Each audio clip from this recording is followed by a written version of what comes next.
Olá pessoal, tudo bem? Como é que vocês vão? Hoje eu estou aqui para falar sobre um hormônio que eu gosto bastante, que já tenho bastante experiência no uso pessoal desse hormônio e também nas prescrições. Já fazem aí mais de 10 anos que eu já trabalho prescrevendo o hormônio do crescimento, também conhecido como somatropina, né? O hormônio do crescimento, que em inglês é Growth Hormone, e por isso que muitos o chamam de GH, né? Então, ele ficou muito conhecido pelo nome em inglês, mas aqui no Brasil ele também é bem conhecido por hormônio do crescimento.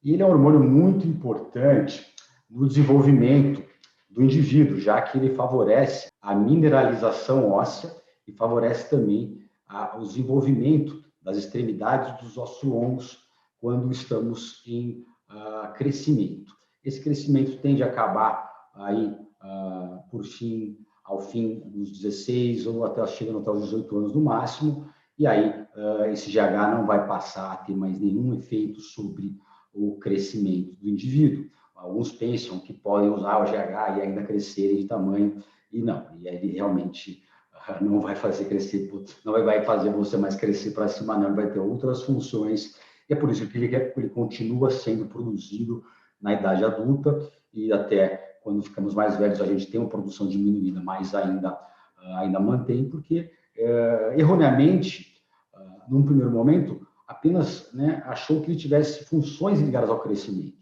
mas ele tem essa função principalmente na nossa vida infantil e depois na adolescência. Mas depois que a gente fica adulto, o GH passa a ter funções de reparação e de regeneração celular, também tem funções sobre as células cardíacas, células cerebrais, sobre os tendões, massa muscular, massa óssea, massa de gordura, então no metabolismo do açúcar. Então o GH acaba tendo efeitos diversos no nosso corpo, no metabolismo do colesterol, em processos inflamatórios, né?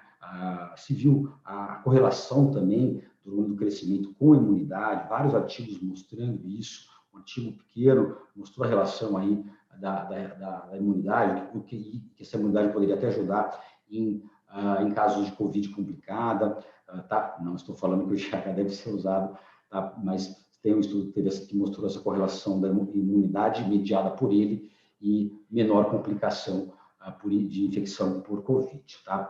Mas no que o GH é mais questionado, né, é na forma física, né? É o que mais as pessoas procuram aí no meio fitness para eventualmente ficarem mais fortes, para ficarem mais magras, né? Elas acham que aquele hormônio que elas vai aplicar e elas vão se transformar do dia para a noite, é um hormônio maravilhoso, até o custo dele acaba fazendo com que ele fique muito desejado, né? Já que o custo é elevado, né? A gente sabe que as coisas que custa caro, as pessoas sempre tendem a valorizar mais. Mas, na verdade, ele não é tudo isso que as pessoas pensam, ele até deixa algumas pessoas não muito felizes, né, depois que fazem uso, porque às vezes esses resultados não são tão expressivos quanto se achava, né, principalmente no que tange ganho de massa muscular.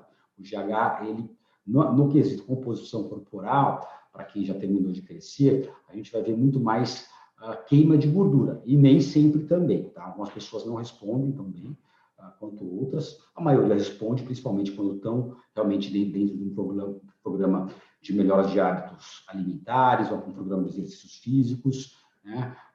Com boa frequência, com boa constância, paciência, né? Não é do dia para a noite, mesmo usando o GH. Então, o GH ele ativa a lipase hormônio sensível, que é uma enzima que vai na célula de gordura usar a gordura como fonte de energia. E por isso que ele acaba favorecendo a queima de gordura.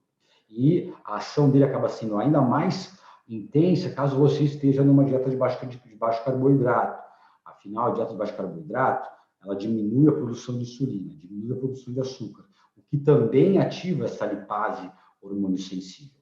Então, sempre que você esteja buscando realmente o emagrecimento com GH, se atente à sua dieta, uma dieta de baixo carboidrato e ou dieta de restrição calórica atrelado a atividades físicas. Você realmente vai ter que ter um déficit calórico um pouco aí, importante para que você tenha esse emagrecimento e utilize o GH como fat burner, como queimador de gordura, e que te ajuda, né, já que ele também tem propriedades muito mais teóricas de sintetizar proteína muscular, o que favoreceria o anabolismo, mas na prática, em pessoas depois de adultas, a gente não percebe esse ganho de massa muscular nessas pessoas com uso isolado de GH. Ah, mas fulano usou GH e competiu e ficou super forte.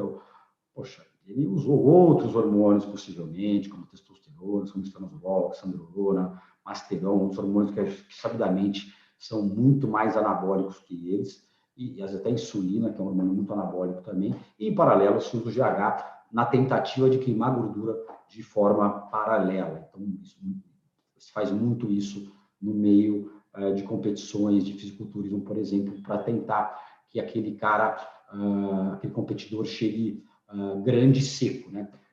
Eles tentam ganhar massa muscular e queimando gordura ao mesmo tempo. A própria testosterona e os derivados já fazem isso. Elas já são fat burners também, elas também ativam a lipase hormônio sensível, elas aumentam a produção de adrenalina, e o que também já faz, sensibilizam a insulina, o que também favorece a queima de gordura. E aí, atrelado a isso, o GH pode sim potencializar e de uma certa forma, até favorecer com que esses indivíduos ganhem massa muscular e queimem gordura de forma paralela. Acho que não é só isso também, é todo um conjunto de coisas que eles fazem, né? Vamos lá. Efeitos colaterais do GH. O efeito colateral mais comum é a dor nas mãos em forma de parestesia, que chama, tipo um formigamento. Por quê? Porque o GH ele aumenta a produção de colágeno e ele acaba pinçando o nervo radial aqui na mão, tá? E aí ele pinça esse nervo aqui e a pessoa passa a ter aquela dor que pode, se não tratada, se não diminuir a dose, pode se transformar numa síndrome do túnel do carpo, uma situação relativamente grave, não é grave a palavra, mas que pode ser debilitante para aquela pessoa, porque a mão fica em garra, a mão fica dura. Já vi pacientes que usaram altas doses e tiveram problemas importantes, demorou para voltar, fizeram tratamentos e depois voltou, mas ficaram por algum tempo com uma dificuldade, com a mão endurecida, assim, né? Realmente a mão em garra, isso é lá pelo uso excessivo do GH. Esse seria o efeito colateral mais comum de se ver. Ao contrário daquelas coisas em relação a crescimento de extremidades, crescimento de orelha, de queixo, de nariz, isso realmente é muito raro. São efeitos que pessoas que têm um câncer produtor de GH, né, que é um tumor de hipófise produtor de GH, que chegam a níveis de GH e de GF1 muito elevados. Níveis que o uso em doses baixas nunca nem atinge. Então, não vai ter porquê essas pessoas que não usam essas doses elevadas e que usam o valor de laboratório como referência, principalmente o GF1, que é a forma mais fácil de você acompanhar, essas pessoas não vão ter esses efeitos colaterais mais graves, né, como aumento de extremidades, né, que tanto aflige as pessoas. Então, a forma indireta de avaliar o GH é o exame que se chama IGF-1, ou a somatomedina C, tá? Também tem o IGF-BP3. A dosagem de GH para a deficiência, ela não deve ser estimulada, ela não deve ser usada, não é um bom exame de sangue, tá, pessoal? O uso do GH exame, ele deve ser unicamente feito quando se suspeita de excesso de GH. Então, se a pessoa usou o GH, ou ela tem um sintoma de excesso de GH, como, por exemplo, o gigantismo, como, por exemplo, uma pessoa que tenha aquela face, né, com acromegalia, onde se tem aumento de queixo, aumento de nariz, aumento, às vezes, de testa, orelhas, o endocrinologista tem a suspeita, solicita o GH. O GH vai vir muito alto nessas pessoas, né? E aí ele vai ter que comprovar isso aí através de um teste de estímulo que chama, tá? Aí a pessoa toma uma solução de açúcar para fazer um bloqueio do GH. A pessoa que tem o tumor não tem o bloqueio, tá? A pessoa que, se era uma elevação ali transitória, tá? E não ligada ao tumor, aquele GH diminui. Mas na pessoa que tem o tumor, o GH não cai. Então, aí vocês entendem o quanto o açúcar, ele também é contrarregulador da produção de GH, porque esses pacientes que são suspeitos de tumor de GH, mas na verdade não tem, mas eles estão ali com o GH por algum outro motivo mais elevado. eles tomam a solução de açúcar, o GH cai incrivelmente, vai a praticamente zero depois da ingestão de 75 gramas de destrose, que é a solução que tem nos laboratórios. E, de forma contrária a isso, que é mais comum, quando a criança, principalmente, ela tem algum sinal de baixa estatura, está sendo desconfiada que ela tem baixa estatura, o endocrinologista pode pedir um teste de estímulo com insulina, tá? Que aí é o contrário disso. Aí o médico, eu já fiz muito esse exame no laboratório SEMI, eu tenho bastante experiência na realização desse exame, a gente aplica a insulina na criança durante 2 horas, de forma seriada, a cada 30 minutos, e vai colhendo essa glicose, tá? Então colhe o GH no tempo zero, sem aplicar glicose. Aí colhe o GH a cada 30 minutos, por exemplo, depois de aplicada a insulina. Então, colhe no tempo zero, sem aplicar nada. Depois aplica a insulina e depois vai colhendo a glicose e o GH seriadamente até completar 2 horas. O que acontece? Na primeira hora, após a aplicação da insulina, a criança chega, às vezes, a fazer hipoglicemia e até passar mal, tá? Por isso que o médico tem que sempre acompanhar. É um exame com risco um pouco mais elevado que demanda o acompanhamento médico.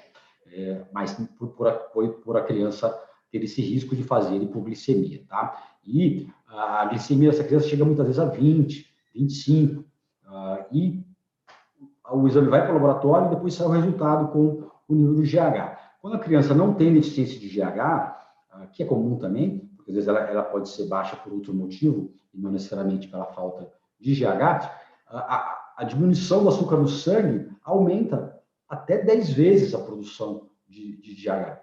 Então, no nível de açúcar mais baixo, a gente vai encontrar os níveis de GH mais altos.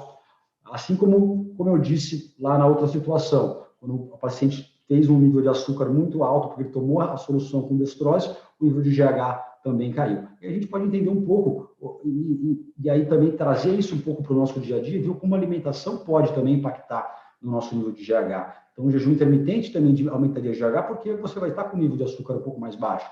Uma atividade aeróbica em jejum vai fazer também isso, né? A gente pode extrapolar, sem dúvida acontece. Não precisa entrar numa hipoglicemia de 30 para que você tenha um estímulo de GH. O nível mais baixo, se você acordou com 70, 80 de glicemia e já foi fazer um cardio, a sua glicemia já vai cair um pouco. Isso já vai ser suficiente para aumentar o GH. A gente sabe disso.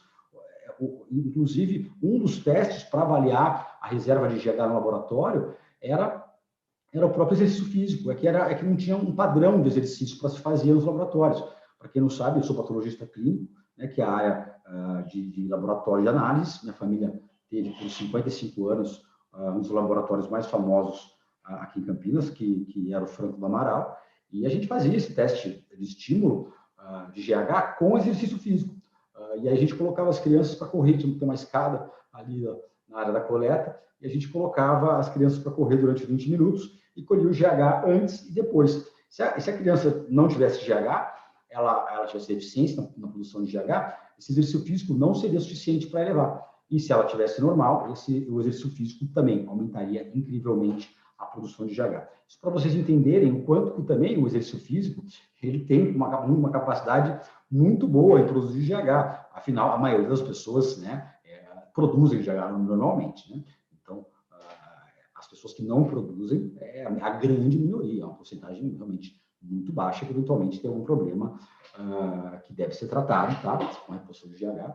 Mas a maioria vai responder, vai liberar GH depois do exercício físico, vai responder a produção de GH quando tiver com nível de açúcar mais baixo no sangue, vai produzir GH quando dormir bem. Então, o sono é um potente liberador de GH, principalmente, né, nas fases mais profundas do sono, mas você tem uma liberação muito alta, e quanto mais você seguir o ciclo circadiano, então um relógio biológico bem ajustado, né, dormir cedo, acordar cedo, de forma cíclica, melhor para a sua produção também contínua, né? Isso para todos os hormônios. Então, todos os hormônios, eles andam como, eles se equilibram ao longo do dia, e se você respeitar os horários e for cadenciar, sempre fazer as mesmas coisas nos mesmos horários, até em relação à alimentação, a sua resposta hormonal também vai gostar muito disso, você vai ter uma resposta física muito boa, tanto em relação à queima de gordura, ganho de massa muscular, melhora de bem-estar geral, disposição. O corpo gosta muito desse equilíbrio.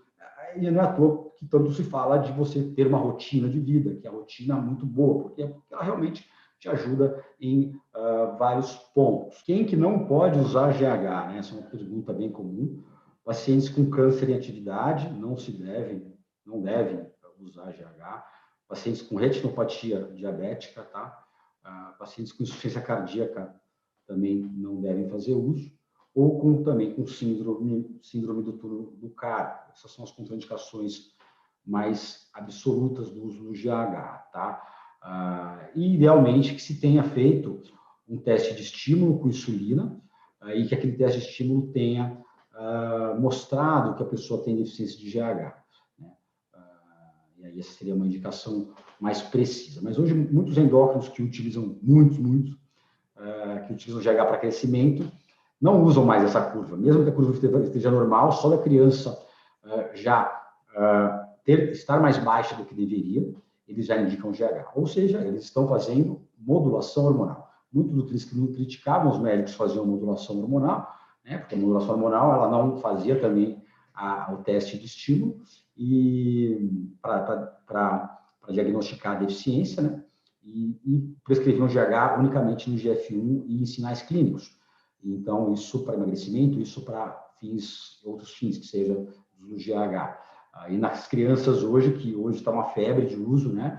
Um baita mercado hoje gigantesco, muitos médicos estão trabalhando com crianças, muitas crianças hoje usam GH para crescimento, e que bom, que o bom uso, acho que vai só ajudar quem tiver poder financeiro realmente vai se beneficiar, né? Já que também, caso não tenha deficiência, muitas vezes o SUS não vai arcar, né? Porque como está se usando muito sem deficiência comprovada, essas pessoas têm que comprar, e o que acaba gerando um custo elevado, tá? Porque as doses nessas crianças são mais altas, tá? E o tratamento dura por muito tempo. Então, já que a gente falou em dose, vamos falar um pouquinho também das doses, do tempo de uso em pessoas já adultas que não estão usando o crescimento. As doses não são altas, são bem menores no geral do que em crianças que visam crescimento. As doses podem variar aí de 0,2 miligramas até 0,9, muitas vezes, uma média de 0,3 a 0,6. A aplicação é subcutânea, 6 dias por semana, idealmente à noite antes de dormir, para que se siga o pico de liberação de GH. E por que se deve fazer isso? Porque se o pico de liberação é à noite, é onde os receptores para GH estão mais ávidos por GH. Entendeu? Então, se você aplicar em outro horário, seus receptores não estão tão ávidos. Um outro horário que pode acontecer de estar mais ávido, esses receptores, seria no pós-exercício, porque o exercício também estimula GH e, naturalmente, você vai ter mais receptor. Mas a maior indicação mesmo, mais fisiológica, é a aplicação noturna, imediatamente antes de dormir, idealmente aí 2 horas depois de qualquer tipo de refeição, para que o açúcar já esteja um pouquinho mais baixo, que você tenha até um benefício, uma potência do efeito do GH, caso você esteja num leve jejum. Aí aplicou, geladeira e foi dormir, tá? Então, um tempo de uso de pelo menos aí de 3 a 4 meses, um tempo mínimo para você realmente perceber se você teve algum resultado no uso ou se também não teve. Infelizmente, como eu disse no início, há uma média aí de 30% das pessoas que utilizam GH, elas não têm resultado algum, tá? Apesar, né, de parecer isso bem estranho, né? Já que as pessoas acham que isso é um milagre, mas realmente não é. Mas algumas pessoas realmente usam, às vezes chegam a usar doses mais altas, às vezes pessoas que têm condição financeira chegam a usar doses mais altas, muitas vezes melhoram alguns exames, só que ela não tem resultado clínico, principalmente no que é o mais fácil de você identificar, que é a melhora de gordura abdominal. Esse é o resultado mais escancarado do uso do GH, que na maioria das pessoas começa a acontecer só no segundo mês, tá, pessoal?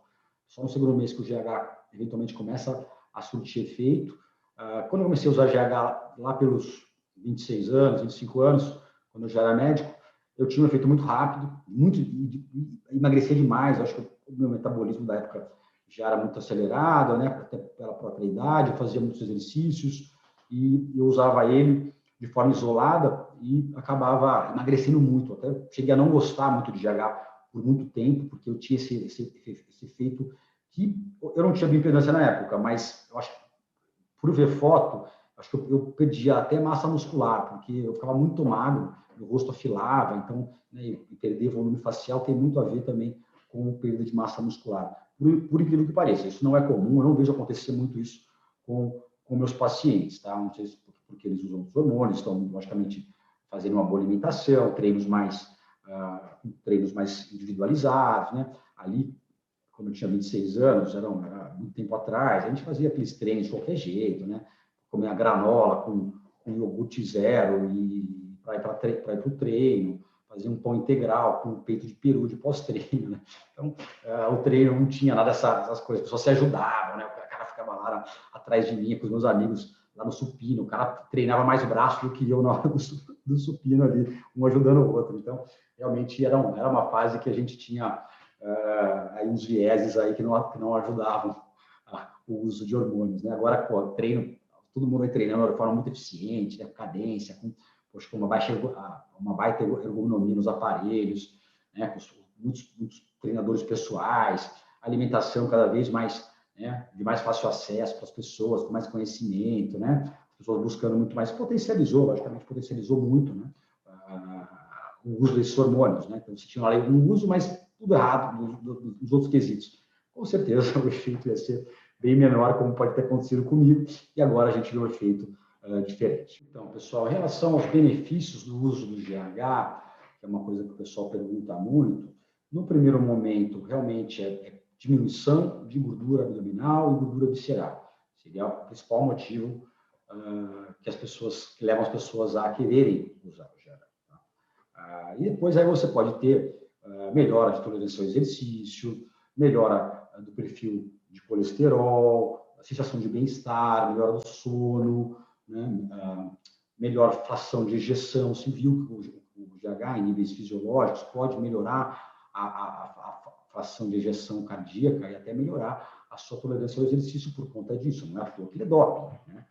Não é doping porque as pessoas estão lá saradas, e sim porque elas melhoram a sua tolerância ao exercício. Isso é fato, né? Então, quer falar que o GH causa problema cardíaco? Sim, a pessoa com acromegalia, o gigantismo, basta ter um IGF-1 3, 4 vezes o valor superior da referência, aí sim ele pode fazer uma cardiomegalia, um aumento, muitos morrem disso, inclusive. Eles têm aumento de câmaras cardíacas, o que acaba culminando numa insuficiência cardíaca, tá? E acabam também ficando com diabetes. Outra questão é, o GH causa diabetes, o GH causa, olha, o efeito colateral de gula deve acontecer possivelmente em pacientes que tenha também essa produção excessiva por conta de tumor, talvez em pacientes, em crianças que chegam a doses muito altas, também não tenho experiência nesse perfil, mas com doses mais fisiológicas, é muito difícil você ver elevação de glicemia. O que eu mais vejo é exatamente o contrário, porque o GH e outras coisas que a gente acaba fazendo favorecem diminuição de gordura corpórea, o que sensibiliza a insulina e o que diminui a glicemia de jejum. Então, a gente o que eu mais vejo é normalização de glicemia, uma glicemia de 120, que veio para 110, que foi para 90, conforme o emagrecimento, o GH tratou o diabetes. Não, o GH não tratou o diabetes. O GH potencializou o emagrecimento, a pessoa fez uma dieta de baixo carboidrato, restrição alimentar, fez exercício, eventualmente otimizou alguma outra coisa, e aí ela emagreceu e o seu nível de glicemia normalizou. Mas a glicemia de jejum dela caiu mesmo usando o GH. Então, isso foi outro mito, tá? Mas sim, se você deseja fazer uso, faça com um médico, e esse médico deverá fazer um acompanhamento da sua insulina de jejum, da sua glicemia e da sua hemoglobina glicosilada, que é aquela hemoglobina que é aquele exame que mensura o seu nível de açúcar, a média do seu nível de açúcar nos últimos 3 meses. Acaba sendo uma forma um pouco diferente da glicemia de jejum. Mas os dois devem ser avaliados para um melhor diagnóstico, tá? Para uma melhor abordagem do uso ou do não uso do GH, tá? Quais os efeitos colaterais ligados ao uso do GH? Uma pergunta muito comum. O mais comum realmente é essas neuropatias, né, por compressão de nervo, principalmente na mão. Já tive pacientes que se relatou a mesma coisa nos membros inferiores, algum nervo que foi comprimido, tá? E acabou tendo essa queixa. Depois da suspensão do uso, essa queixa melhorou, tá? Nenhum ficou com a dor permanente, não, ok? A dor, antes de se haver a mão em garra, o paciente já começa com o formigamento, ele fica muito tempo com o formigamento. Nesse meio tempo, ele acaba te procurando, se ele foi orientado e avisado de que isso pode acontecer, ele já te avisa, e nesse momento você já deverá diminuir a dose ou suspender a medicação. Vai de como você está ali abordando. Você vai estar com uma dose de 0,6, vai para 0,3, né? Se vai estar com 0,3, vai para 0,15, suspense, se for o caso, né? Tem algumas substâncias que são que tratam neuropatias, até como complexo B, a B12, a vitamina B1, a ácido alfa-lipoico, oral ou pela via endovenosa, podem ajudar em situações de neuropatia. Eu já fiz bastante ácido alfa-lipoico endovenoso, pacientes que estavam com essa neuropatia e acabaram melhorando rapidamente. Mas muitas vezes muitas pessoas não vão ter acesso a isso, mas elas devem muito ficar de olho, porque sim, essa compressão desse nervo podendo causar esta síndrome do túnel do carpo, que é grave, a pessoa perde a pinça. Imagina você ficar sem essa movimentação aqui. Isso é gravíssimo, tá, pessoal? Isso é gravíssimo. Então, muita atenção neste problema. Esse é um efeito colateral mais comum, tá? Mas, como eu disse, fácil de se resolver. Alguns também se queixam de edema, inchaço. O GH muda muito o seu equilíbrio hídrico durante o uso. Então, principalmente no primeiro mês, algumas pessoas se sentem meio que float, elas ficam meio inchadonas, nada também que incomode, é passageiro, avalia a pressão arterial, tá? Só uma sensação, aumenta a ingestão de água ou diminui um pouco de dose. Nunca tive problemas disso, foram só efeitos colaterais que as pessoas acabam me demandando perguntas, né? Você tem que tomar alguma ação, logicamente, e acaba que, com o tempo, isso melhora e nunca gerou nenhuma consequência grave por conta disso, tá?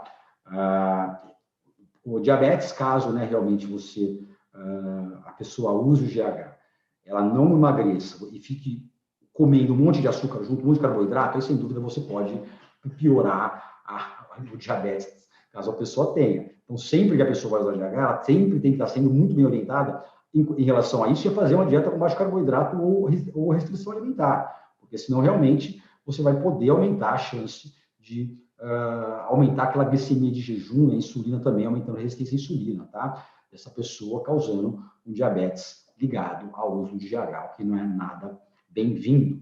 E uma pergunta aí também é se o GH precisa de prescrição médica. Sim, o uso de GH ele é restrito aos médicos, que devem, né, fazer uma análise clínica, laboratorial e, quem sabe, até de exames de imagem dos seus pacientes para para diagnóstico e prescrição, e, além disso, um acompanhamento próximo, né? É um medicamento que demanda um acompanhamento próximo por parte do médico prescritor para que você tenha um uso com segurança.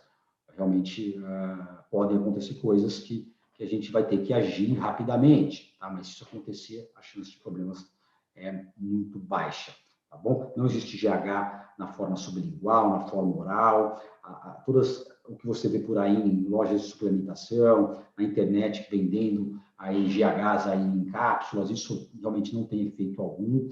Tiveram aí algumas, até quando eu tinha uns 25 anos, eu comprei, acho que era um GF1 sublingual, nada que funcionasse, tá, pessoal? Isso, por anos, vira e mexe, você vê que cai no mercado de novo, tá? O que pode funcionar, que tem no mercado, mas que não está no mercado legal aqui no Brasil, são os peptídeos, principalmente o IGF-1, né? Lembre-se, quando você usa o GH é um hormônio que está na sua hipófise e ele vai até o seu fígado estimular a produção de IGF-1, tanto de IGF-1 quanto de IGF-BP3. O GH tem um efeito fat burner. O IGF-1 tem um efeito anabólico, tá? Como eu disse, esse anabolismo gerado pelo IGF-1, quando ele é estimulado pelo GH, não vai ser tão você não vai ver esse anabolismo acontecendo às vezes de fato. Porém, quando se usa o próprio IGF-1 é diferente. Eu não tenho experiência nisso, mas tem alguns médicos que usam o IGF-1 e realmente você pode ter um anabolismo maior, assim como quando se usa a insulina. Então, a insulina parecida com o IGF-1, e aí sim você poderia ter um ganho de massa muscular mais importante.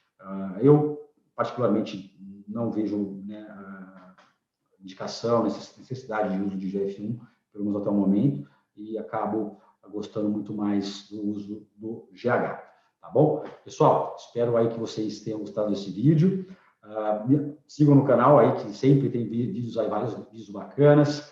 Me sigam na minha página no Instagram, que é Dr. Roberto Franco do Amaral. Tem minha página no Facebook também, Roberto Franco do Amaral. Espero que vocês tenham gostado. Um grande abraço.